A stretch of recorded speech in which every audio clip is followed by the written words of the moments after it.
Pour se débarrasser durablement de l'acné hormonal, une véritable approche globale est nécessaire et c'est ce que je vais t'expliquer dans cette vidéo. Si tu veux comprendre pourquoi tu as de l'acné hormonal ou reconnaître ton type d'acné, je t'invite à aller voir la vidéo que j'ai déjà faite sur le sujet, car aujourd'hui on va se concentrer sur 3 choses: les soins de peau pour l'acné hormonal, l'alimentation à adopter et les compléments alimentaires qui peuvent vraiment être efficaces dans ton cas particulier. Routine de soins et actifs pour l'acné hormonal. Alors moi j'avoue, je fais partie de ces adeptes du layering, c'est-à-dire la méthode qui consiste à appliquer plusieurs soins les uns après les autres, mais attention, il y a une logique. La première étape, c'est celle du soir, c'est le double nettoyage. Dans un premier temps, on utilise un produit lipophile qui va en fait emprisonner tout ce qui est gras. Le gras attire le gras. Et dans un second temps, on utilise plutôt une mousse nettoyante, un gel lavant assez doux, assez aérien, qui va nettoyer en douceur toutes les impuretés, notamment celles qui sont hydrophiles. Donc ça permet vraiment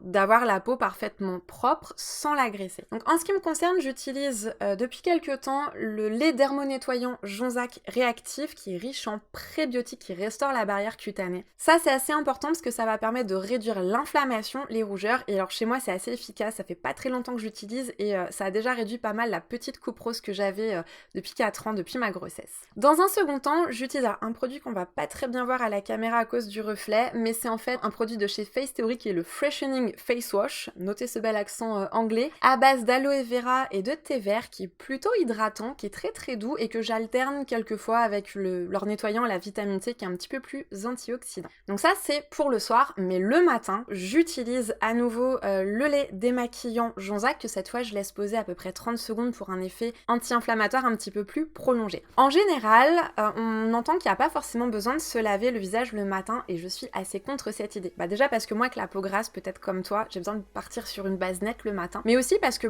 on change pas de thé d'oreiller toutes les 2-3 jours, que la nuit on peut transpirer, qu'il y a aussi des impuretés, donc je trouve ça quand même assez important de bien nettoyer, mais tout en douceur sans agresser la barrière cutanée, surtout le matin. Donc voilà, je réutilise juste un petit peu de démaquillant qui peut aussi convenir d'ailleurs même si on a la peau sèche, parce que du coup on n'est pas sur quelque chose qui est trop agressif, on est sur quelque chose qui nettoie tout en douceur. Une fois que le nettoyage est terminé, on passe à l'étape 2, c'est l'étape de la lotion, qu'on peut aussi appeler l'étape du toner en fonction du type de produit qu'on utilise. Alors en cas de poussée d'acné, moi ce que je recommande c'est l'argent colloïdal de chez Copmed, mais qui peut exister ailleurs. Ce qui est bien c'est que chez Copmed en fait ils ont un format en spray qui est hyper pratique. Attention surtout si vous partez sur ce type de produit, ne prenez pas une version dans laquelle il y a des huiles essentielles qui pourraient être en fait un peu trop allergisantes et un peu trop agressives pour le visage, surtout si vous utilisez d'autres actifs cosmétiques, notamment des exfoliants enzymatiques, auquel cas ça se marie pas très bien ensemble. On peut aussi utiliser par exemple des hydrolats de romarin assez drainants, ou encore d'amamélis, d'hélicryse italienne, ou encore d'hydrolats de titri, qui sont en fait des hydrolats qui sont assez tonifiants et assez antibactériens pour la peau. Surtout, je déconseille d'appliquer ces hydrolats au coton, parce que le simple fait de frotter la peau, ça l'irrite, ça peut déjà un petit peu l'inflammer. Moi je recommande vraiment de le vaporiser, de laisser agir mais sans que la peau sèche, parce que si vous laissez sécher la lotion au niveau de la peau, ça va faire l'inverse de ce que vous cherchez, c'est-à-dire ça va la déshydrater. Donc moi ce que je fais, j'applique, je laisse agir à peu près peut-être 15-30 secondes et avant que la peau soit totalement sèche, je vais appliquer le produit suivant qui est le sérum. Le sérum, c'est un produit qui est à la fois très très fluide et très très riche en actifs. Son but c'est vraiment de traiter la peau, mais c'est pas vraiment de l'hydrater ou de la protéger pour la journée ou la nuit qui va arriver. Alors là, en fonction du matin ou du soir, je vais pas utiliser les mêmes choses. Pour le soir, on va voir 3 sérums. Celui que j'aime vraiment beaucoup pour le soir, c'est le Pore Bright de chez Face Theory. Non, ça veut pas, c'est trop blanc. Dans le Pore Bright N10, on a de l'acide hyaluronique qui va être profondément hydratant et donc qui va éviter à la peau d'avoir envie de régresser. Il y a aussi pas mal de niacinamide, c'est-à-dire de la vitamine B3 cosmétique. Alors la vitamine B3 cosmétique, la niacinamide, c'est génial parce que non seulement ça active la microcirculation, ça a un effet séborégulateur, ça va contrôler l'excès de sébum, mais en plus ça va potentialiser tous les autres actifs qu'on va apporter à la peau, ça va un petit peu démultiplier les effets, en tout cas ça va vraiment les porter à leur maximum. Et dans le Pore Bright, on a aussi un petit peu d'acide azélaïque, c'est-à-dire un exfoliant très très doux issu de la fermentation du seigle, qui est en plus assez adapté aux peaux sensibles. Mais si tu as beaucoup de rougeur, si tu as une acné un peu plus prononcée, ça peut valoir le coup de passer toujours chez Face Theory par exemple.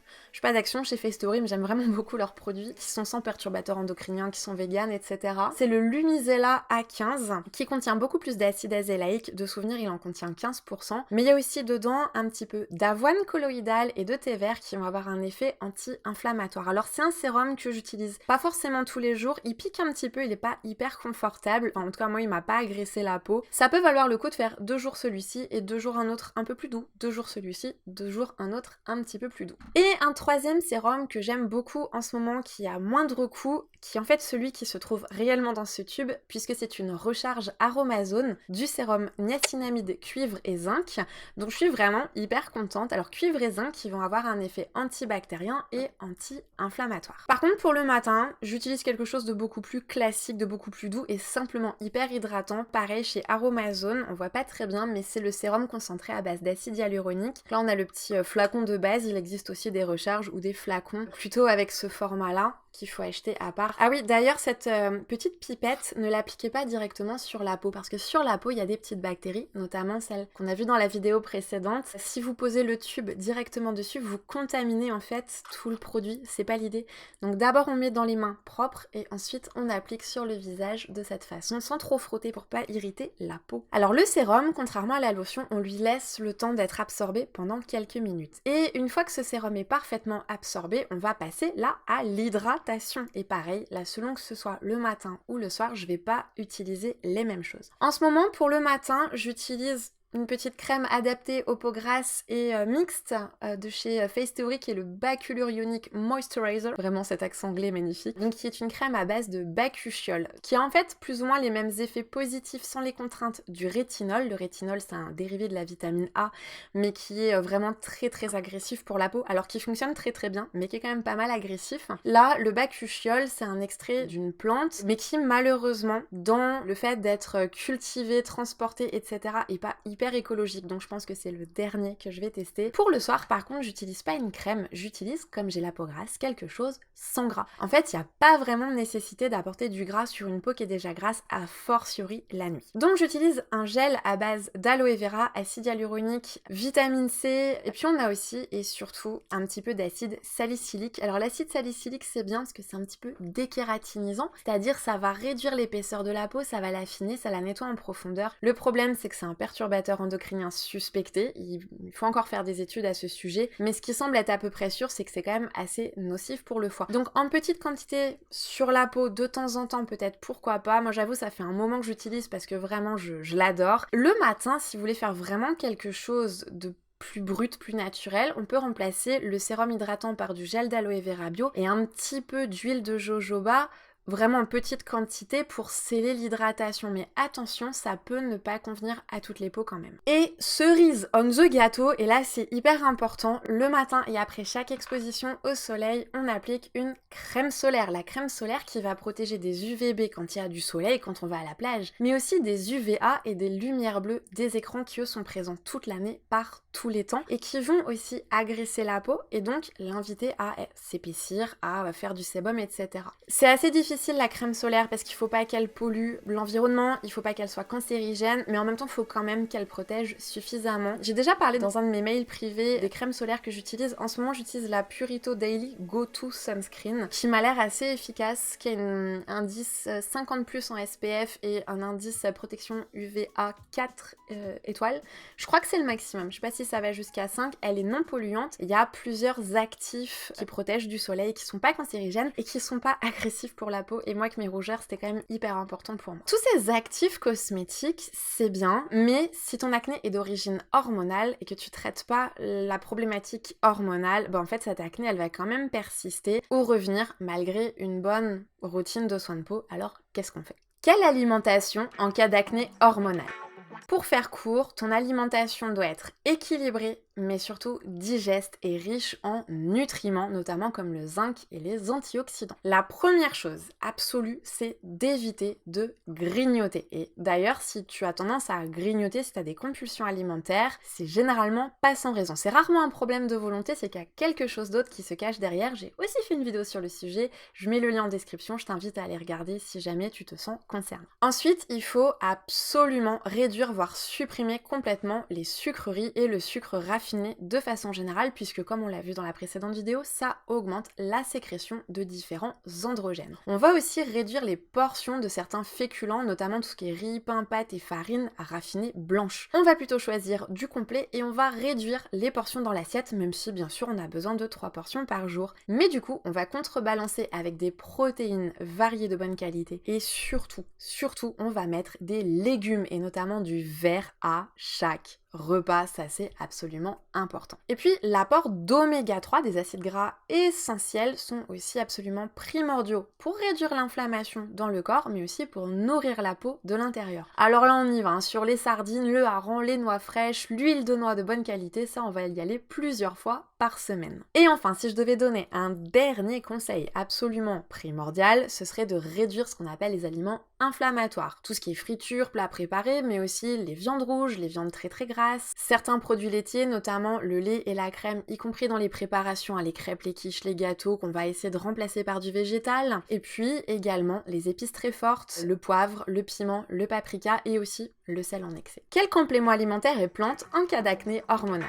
Comme dans tout type d'acné, il y a un petit travail de soutien de la détoxification qui doit se faire, notamment au niveau du foie, du microbiote, de l'intestin et aussi du système urinaire des reins. Alors, c'est pas l'objet de cette vidéo, juste je vais en parler rapidement, notamment pour tout ce qui est flore intestinale qui est hyper important dans l'acné et dans l'équilibre hormonal en général. On va faire appel à des prébiotiques ou des plantes pour la détox. Juste pour les citer, le Pure Bio de chez NutriPure, notamment si, par exemple, tu as un cycle long, des règles très abondantes, des choses comme ça. S'il y a plutôt de l'inflammation, des troubles digestifs, on va peut-être plus faire appel à ce type de produit, là plutôt chez Copmed, dans la gamme Permia Régule et la gamme des probiotiques en général. Lequel choisir, ça va vraiment dépendre des besoins de chaque personne. C'est vraiment très personnel, donc je passe rapidement là-dessus. En ce qui concerne l'acné hormonale, ce qui nous intéresse le plus, c'est vraiment de réguler les hormones et notamment de réduire la conversion des hormones en androgènes. Peu importe le type d'androgène, comme on l'a vu, je me répète dans la précédente vidéo. Donc là, on va avoir recours à des plantes plutôt soit régulatrices de la glycémie, soit des plantes œstrogènes-like. Et pour les plantes œstrogènes-like, attention, il y a énormément de contre-indications, donc vérifiez bien s'il y a risque de grossesse, s'il y a prise de contraceptifs, s'il y a des antécédents de cancer hormonodépendants personnels, etc.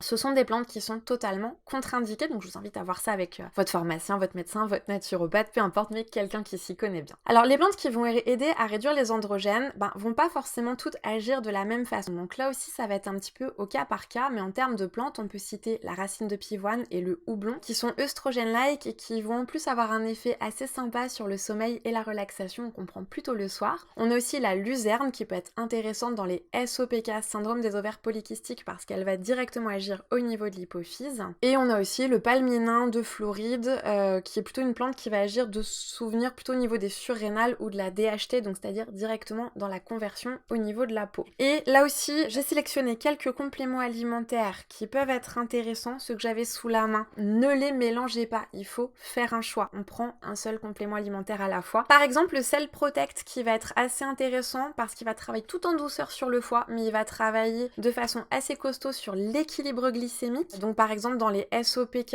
insulino-résistants, dans les fringales de sucre, dans les choses comme ça, mais il va aussi travailler sur l'inflammation. Donc le Cell Protect est assez intéressant. Chez Copmed, vous avez le lien dans la description pour la boutique Copmed. C'est des produits que nous on utilise à la maison, que je recommande régulièrement à mes clientes. Plus récemment, Copmed a proposé un nouveau complément qui est un petit peu plus spécifique pour le SOPK, qui est SOPK Nat et qui fonctionne aussi en cas d'acné androgénique sans SOPK par exemple, parce qu'il y a un petit peu justement de plantes anti-androgènes, en plus d'avoir les mêmes choses régulatrices au niveau de la glycémie, et il y a aussi du myo-inositol qui va aussi permettre de réduire le taux de testostérone. Donc à prendre sur au moins 3 mois, 3 cycles. Et si vous voulez travailler de façon un petit peu plus ciblée sur tout ce qui est peau, ongles et cheveux, on a ici quelque chose qui s'appelle peau, ongles et cheveux d'ailleurs. On a dedans Bardane. Alors Bardane, dépuratif de la peau, levure de bière, feuilles d'ortie qui vont plutôt être restructurantes, l'alfalfa, œstrogène-like, la pensée sauvage qui est aussi une dépurative de la peau très très utile en cas d'acné en général, vitamine B5 qui va avoir un effet cicatrisant, mais aussi un effet assez intéressant sur les glandes surrénales pour celles à qui ça parle, un peu de vitamine E, pas mal de zinc, donc anti-inflammatoire. Donc on est sur quelque chose d'assez complet. On pourrait imaginer que peau, ongles et cheveux et Cell Protect s'associent bien, ou alors on fait le choix